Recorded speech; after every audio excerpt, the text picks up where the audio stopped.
레위기 4장 32절에서 35절까지를 보도록 하겠습니다. 레위기 4장 32절에서 35절이 되겠습니다. 함께 우리가 읽어보면 됩니다. 레위기 4장 32절에서 35절이 되겠습니다. 그가 만일 어린 양을 속죄 제물로 가져오려거든 흠 없는 암컷을 끌어다가 속죄제 제물의 머리에 안수하고 번제물을 잡는 곳에서 속죄 제물로 잡을 것이요, 제사장은 그 속죄 제물의 피를 손가락으로 찍어 번제단 뿔들에 바르고 그 피는 전부 제단 밑에 쏟고 그 모든 기름을 화목제 어린 양의 기름을 떼낸 것 같이 떼내어 제단 위 여호와의 화제물 위에서 불사를 지니, 이같이 제사장이 그가 범한 죄에 대하여 그를 위하여 속죄한즉 그가 사함을 받으리라. 아멘.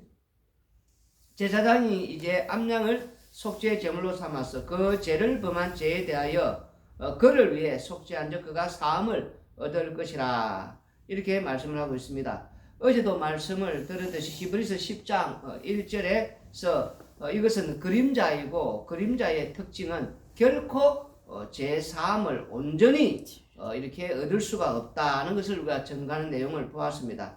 이 말씀의 의미는 신약에도 동일하게 적용이 된다는 겁니다. 여기 오늘 본문 말씀을 보시면은 이 32절 하반절부터 33절까지 보시면은 어린 양을 속죄 제물로 가져오려거든 흠 없는 암컷을 끌어다가 그 속죄제 제물의 머리에 안수하고 번제물을 잡는 곳에서 속죄 제물로 잡을 것이요, 이렇게 나와 있습니다. 이런 것들이 한마디로 말해서 소용이 없다는 것입니다. 자기가 죄를 깨달아서 속죄물을 끌고 와서 또 그리고 그 속죄 제물에 안수하고 또 그리고 그 속죄 제물에 또 이제 그다음에 제사장에게 이렇게 드림으로 말미암아 죄 용서가 된다는 이런 구약 방식, 이것으로는 결코 죄 사함을 얻지 못한다는 것입니다. 구약에서는 제사장 그리고 죄지언자 그리고 이 희생 제물 이렇게 함께 그 역할을 감당하고 이렇게 이제 함으로 말미암아 죄 사함을 받는 뭐 이런 어떤 형식이 아닙니까? 이런 구약의 방식으로는 죄 용서가 안 된다는 것입니다. 요한복음 1장 우리가 이제 29절을 읽어보시면은, 요한복음 1장 29절에 보시면은 이튿날 요한이 예수님께서 자기에게 나오심을 보고 이르되 보라, 세상 죄를 지고 가는 하나님의 어린 양이로다. 아멘. 이제 이 세상 죄를 지고 가는 하나님의 이 어린 양이 이렇게 오시면은 이 세상 죄를 지고 가는 하나님의 어린 양은 홀로 이 일을 다 하신다는 겁니다. 그래도 사람들은 아예 내가 죄인이니까 내가 죄인 역할을 하면 되지 않습니까? 꼭 뭐 구약의 방식들 무슨 자기가 뭐 역할하듯이 그러는 건 말도 안 되는 소리라는 거예요. 다 우리 예수님께서 홀로 다 하신다는 겁니다. 죄인 만드는 것도 우리 예수님께서 다 하시는 것이고 전체가 다 세상 죄를 지고 가는 하나님의 어린 양이 홀로 다 한다는 겁니다. 그런데 이 세례 요한이 이제 이 세상 죄를 지고 가는 하나님의 이 어린 양을 소개했을 때에 사람들이 좋아하고 기뻐해야 된다는 겁니다. 그런데 그것도 그걸 기대하고, 그래서 이제 세상 죄를 지고 간 하나님을 보라 하면서 이렇게 이제 소개를 하는데 사람들이 기뻐하지 않더라는 거예요. 분명히 보라, 세상 죄를 지고 가는 하나님의 어린 양이로다 이렇게 이제 소개를 하면 사람들이 와 이러면서 이제 막 좋아가지고 그 기대를 많이 하고 있었으니까 그래 알았는데 아무도 좋아하는 사람이 없다는 거예요. 아니 사람들이 왜 이렇게 안 좋아하느냐? 그래 보니까 그 이유가 무엇이냐니까 율법으로는 흠이 없이 살아온 자들이 아닙니까? 한마디로 말해서 말씀대로 살아온 자들이니까 아무도 기뻐하지 않는다는 겁니다. 세상 죄를 지고 가는 하나님의 어린 양이로다 이렇게 소개하면은 자기가 죄인이라고 인정을 하는 자에게 있어서는 그 세상 죄를 지고 가는 하나님의 어린 양은 기쁨의 소식이 된다는 거예요. 그런데 아무도 죄 지은 자가 없는 뭐 율법대로 한마디로 말해서 이 율법은 나는 흠이 없이 살아온 깨끗한 자야, 거룩한 자야. 전부 자신만만하게 율법으로는 그야말로 흠이 없이 의롭게 살아온 자들이니까 그 세상 죄를 지고 가는 하나님의 어린 양을 소개했을 때에 필요 없다는 거예요. 또 그리고 또 무엇이냐니까 이들이 이 율법대로 이렇게 살아온 자들은 그들이 기다리는 그 메시아, 또 그들이 원하는 그 영생, 그들이 원하는 그 천국과 그들이 원하는 그 영생과 그들이 원하는 그 메시아는 자기들처럼 이 말씀대로 율법대로 살아온 자들에게 이렇게 불러가지고 그 하나님 나라의 왕노를 다 시켜주는 그야말로 그런 자들 기다리셨는데 그들이 원하는 그 메시아, 그 영생을 주는 자와 또 세상죄를 지고 가는 하나님의 어린 양이 이 영생 중다는 자기 살을 먹고 자기 피를 마시라니 영 맞지 않는다는 거예요 지금. 그래서 이들은 맞지 않는 세상죄를 지고 가는 하나님의 어린 양은 필요가 없다면서 십자가에 못 박아 죽이다는 겁니다. 이 전체의 말씀을 우리가 보면서 이들은 지금 무엇을 지금 볼 수 있냐면은 자신들을 위한, 자기를 위한 하나의 그 구원, 나에게 구원을 주시고 나에게 영생을 주시고 나에게 또한 그 천국을 또 이렇게 들어가게 해주시고 또 나에게 행복을 주시고 내가 원하는 것도 주시고 한마디로 전체가 무엇이냐니까 자기가 이 세상의 주인공이다. 내가 주인공이야. 내가 주인공이니까 내 중심으로 모든 것이 돌아가야 돼. 구원도 내가 중심이야. 그 내가 중심이니까 나를 위한 구원, 그 나를 구원시켜주는 자, 그 자가 메시아다는 거지요. 그 주인공이 지금 누군지를 모르다 이 사람들은.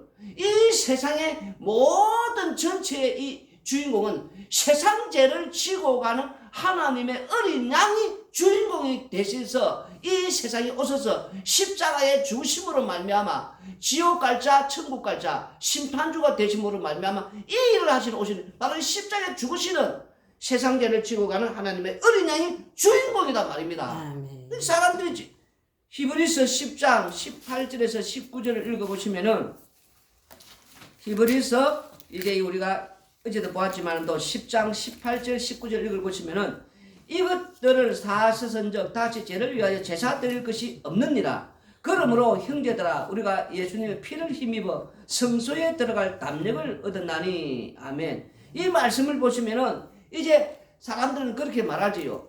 이제 십자가에 죽으신 그 예수님께서 우리 죄를 다 사해 주셨으니까 더 이상 제사 드릴 것이 없다. 맞습니다. 제사를 다시는 제사 드릴 필요가 없어요. 그런데 19절을 보시면은 형제들아 우리가 예수님의 피를 힘입어 성수에 들어갈 담력을 얻다는 것은 이 말씀은 현재 분사형으로 계속해서 진행되고 있단 말입니다. 한마디로 말해서 19절을 보시면은 담력을 얻기 위해서 지금 우리가 이 18절을 보면 이미 들어갔지만 그러나 이 19절을 보면 지금 현재 계속 일어나는 그런 같이 말해서 십자가에 죽으시는 그 예수님을 정극해 하기 위한 구원이었다. 그것이 지금 이 19절을 보면 알 수 있단 말입니다. 그리고 계속해서 읽으면 나오지 말지만 뒤쪽에는 이 십자가에 죽으신 거기에 구원받은 자가 합류가 된단 말입니다. 한마디로 주인공은 십자가에 죽으시는 예수님이 주인공이라는 것. 다시 말해 십자가에 죽으시는 이 세상죄를 지고 간 하나님의 어린 양을 정겁게 하기 위한 구원이었다는 것. 주인공은 십자가에 죽으시는 세상죄를 지고 가는 하나님의 어린 양이 주인공이란 말입니다. 그러면 그 주인공이 세상죄를 지고 가는 하나님의 어린 양이신 예수님이시니까 예수님을 정겁게 하기 위한 구원이 되어야 된단 말입니다. 그래서 제자들이라든지 사도들이라든지 그 다음에 또 수많은 믿음에 앞서간 이 성도들이 십자가에 죽으시는 바로 그 예수님이 세상죄를 지고 하나님의 그 어린 양이 천국 보냈잖아요. 천국 보내는 다시 말해서 긍휼이 여겨지는 긍휼이 여기서 죄 용서해서 천국을 보내시고 또한 지옥을 만들어서 지옥을 보낸다는 이 말씀을 증거하니까 핍박을 받고 미움을 받았단 말입니다. 구원의 완전성과 구원을 전하기 때문에 그들이 미움받고 핍박받은 게 아니라 십자가에 죽으시는 바로 이 예수님이 세상 죄를 지고 하나님의 어린 양이 주인공이라는 거. 우리가 이 세상 죄를 지는 바로 하나님의 어린 양을 이분이 심판주가 돼서 천국 보내고 지옥 보낸다. 이렇게 증거하니까 이들이 듣기 싫어서 이 제자들과 앞서간 성도들을 미워하고 핍박하고 박해하고 죽였단 말입니다. 그럼 오늘도 우리도 똑같다는 거예요. 십자가에 죽으시는 세상 죄를 지고 하나님의 이 어린 양을 증거케 하기 위한 우리가 군이었다는 거예요. 왜? 세상 전체가 주인공은 예수님이란 말입니다. 주인공이 예수님인데 그럼 예수님을 증거하는 우리는 거기에 돼야지. 내가 주인공이 돼서 예수님이 나를 무슨 주인공을 만들어주고 내가 주인공이 돼서 예수님이 내 원하는 거 다 해줘야 되고 예수님은 나의 종처럼 우리가 뿌리는 오늘날 교회들과 또 그 주변에 모든 우리 어제도 말한 이 구원파라들 이 주변에 모든 이런 십자가만 끌어놨고 전부 자기들이 이용하는 십자가를 이용하는 거꾸로 됐단 말이야. 거꾸로 예수님이 주인공이고 하나님의 그 어린 양 이 세상의 전체 죄를 짊어지고 죽는 십자가에 죽으시는 이 예수님이 주인공이다 말입니다. 그 예수님께서 천지 만물을 만드시고 또한 이 앞으로 시간과 새 땅에서 천국까지 그렇게 또 천국도 만들고 그 다음에 또 지옥도 만들어 지옥을 보내고 그 전체가 다 예수님이 다 하신단 말입니다. 그게 바로 말씀이 사람이 돼 육신이 오시고 그리고 그 말씀이 세상 죄 중 하나님 어린 양이니까 그 예수님이 우리 안에 계시고 그 어린 양이 우리와 함께 동행한다는 거예요. 어린 양이 세상 죄를 지고 어린 양이 우리가 동행한다면 항상 그 앞에는 우리는 죄인임을 인정해야 된단 말입니다. 그 세례 요한이 지금 정리한 거 아닙니까? 보라 세상 죄를 지고는 하나님의 어린 양이로다. 그러면 그 어린 양을 볼 때 내가 죄인입니다 이렇게 돼야 이게 맞는 게 아닙니까? 근데 나는 율법으로도 흠이 없지 않은 어렵게 말씀대로 살았는데 죄인으로 아무도 고백을 안 하고 그 앞에 안 나타나니까 어떻게 이 세상 죄를 지고는 하나님의 어린 양을 좋아하겠습니까? 다 싫어할 수밖에 없는 거예요. 왜? 죄를 인정하는 자가 죄인이 인정해야 그 세상 죄를 지고는 하나님의 어린 양이 오시니까 막 좋고 기쁜 거 아닙니까? 내 죄를 짊어지는 그 세상 죄를 지고는 하나님의 어린 양이 오셨으니까 죄인이 고백 안 하니까 세상 죄를 지고는 하나님의 어린 양이 왔대도 기뻐하는 사람이 없어요.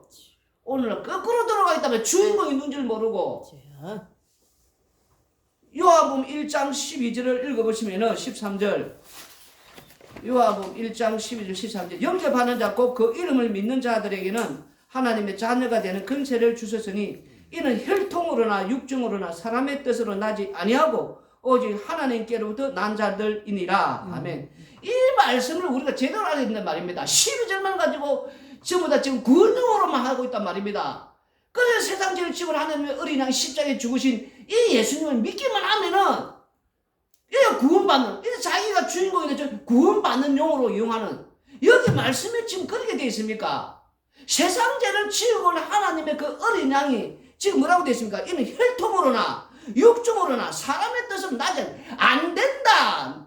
우리가 믿는 건 안 된다. 이 안 된다를 증거해야 되는데 믿으면 된다 지금 이렇게 증거하고 있단 말입니다. 그러면 구원을 받는 그 사람이 이 주인공이 돼서 그게 중심이 되는 거 아닙니까? 내 구원이 중심이 되는 그 구원용으로 십자가가 거꾸로 바뀐단 말입니다. 성경은 분명히 안 된다를 전해야 된단 말입니다. 나오지 않습니까? 혈통으로도 안 되고 그리고 육정으로도 안 되고 사람의 뜻으로 나지 아니한댔지 않습니까? 안 된다는 게 안 된다는 거. 그럼 어떻게 된다 했습니까? 오직 하나님께로 난 자. 다시 말해서 세상 죄를 지고는 하나님의 어린 양 이 세상에 오신 것은 긍휼을 여길 자를 긍휼히 여기는데 그 긍휼이 베푸는 그 창세의 택상 그자 자기 백성에게 제 용서를 해준다는 거. 그래서 예수님께서 어떤 방법으로 부활하시고 승천해서 성령을 보내서 그래서 우리가 찬송가도 있지 않습니까? 찬송가도 왜 부르는지 모르겠더라고. 성도들이 왜 내게 성령을 주셔서 주 예수 믿게 하는지 이렇게 가지 않습니까? 아멘. 내가 믿으면 성령이 왜 필요한 그럼 구원받게 된단 말입니다. 내가 믿어서 내가 성령도 필요 없는 거예요. 내가 믿어줄게. 내가 믿으면 되는 거 아니냐? 구원받으면 되는 거 아니냐? 내가 천국 가고 내 마음대로. 그게 안 된다 아닙니까? 성령을 보내야만이 자기 백성에게 그 다음에 죄를 토설해서 해결시켜서 그리고 그 해결시키는 왜 십자가에 죽으시는 바로 이 세상 죄를 지는 하나님의 어린 양이 내 죄를 우리 죄를 사해 주시는 게 아닙니까? 죄 용서를. 그러니까 그 죄 용서 받은 자들은 누구를 지금 이렇게 정극해야 되는 겁니까? 바로 세상을 지금 하나님의 어린 양 때문에 나는 사막에서 죽어서 생명을 옮겨지니까 얼마나 기뻐요. 그러니까 세상 죄를 지고 가는 하나님의 어린 양을 증거하는 구원하는 백성. 그래서 그 은혜를 감사하게 된단 말입니다. 아멘. 이렇게 돼야 되는데 싹 다 빼버리고 그냥 그게 구원파로 간단 말입니다. 내가 믿어주기는 안 된다고 지금 13절이 초점이고 13절이 중요하단 말입니다. 이는 혈통으로나 육적으로 사람한테 안 된다 했단 말입니다. 안 된다고. 내가 믿어서 믿어주게 되는 게 아니고 하나님의 뜻은 난 자만이 창세기 택자만이 아멘. 그자만이 자기 백성에게만이 긍휼히 여기서 천국을 보낸단 말입니다. 재용서를 해서 그게 은혜다는 거예요. 그러면 그 은혜 입은 자들은 십자가의 피 공로를 자랑하고 다시 말해서 십자가에 죽으시는 바로 이 예수님이 하나님의 이 세상적인 하나님의 이 어린 양이 우리는 땅에서 증거하는 바로 이분이 심판주다. 천국 보내고 지옥 보낸다. 이걸 증거하는 자가 되어야 된단 말입니다. 이걸 십자가의 정리다는 거예요. 이걸 위해서 우리는 땅에서 구원받은 자가 사는 거다 말입니다. 그런데 싹 다 빼버리고 그저 구원받았네 나 천국 가네 나 영생 얻었네 나는 그 다음부터 전부 이제 나는 이거 십자가에 죽으신 예수님이 내 천국도 줘야 되고 행복도 줘야 되고 뭐 내 가는 앞길을 환히 트여 주시고 뒷부분에 히브리서 가면은 그 고난에 함께 참여한단 말입니다. 아멘. 예수님이 영문 밖에서 십자가에 고난이 건데 우리도 같이 거기 짊어지고 함께 고난에 동참해야 된다는 십자가의 길로. 아멘. 그래서 한란과 그 다음에 시련과 이런 어려운 고난이 찾아오는 거예요. 그 우리는 그 함께 그 안에서 그래도 왜 우리에게는 저 영원한 영광의 나라 소망을 우리에게 주셨지 않습니까? 그러나 감사하는 거예요. 땅에서 잠시 잠깐 아닙니까? 오신다 했는데 뭐가 여기서 지금 우리가 힘들어요. 그저 땅에서는 감사하면서 영광의 나라를 소망하면서 십자가의 이 은혜를 생각하고 이 긍휼을 생각하고 그저 감사하면서 날마다 십자가만 자랑하면서 십자가의 이 정인으로서 우리가 사명을 감당하듯이 사는 것이 바로 성도의 마땅한 삶이다 하는 것입니다. 기도드리겠습니다. 고마우신 아버지 하나님, 땅에 사는 날 동안에 모든 사람들이 세상 죄를 지고는 하나님의 이 어린 양을 이용해서 그저 구원받고 그저 천국 가고 그저 영생 얻고 그저 내 원하는 내 소원하는 그저 아버지 이 얻는 그저 아버지 하나님의 자신의 그 종으로만 부리려고 하는 엉터리 같은 땅에서 내가 주인공이야 내 중심으로 돌아가야 돼 이런 엉터리 같은 데서 아버지 하나님 우리가 살고 있다면 회개하고 이 세상의 모든 주인공 세상 죄를 지은 하나님의 어린 양의 주인공이고 우리는 그 어린 양을 아버지 항상 증거하는 십자가에 죽으시는 예수님을 날마다 증거하는 바로 이분이 심판주가 돼서 천국 보내고 지옥 보내는 이 사실을 담대히 증거하는 자 세상에서 미움받고 박해를 받고 저들에게 우리가 아버지 이 모든 이런 조롱을 받는다 할지라도 담대히 이 예수님을 증거하는 자로 살게 하여 주시옵소서. 예수님 이름으로 기도드리옵나이다.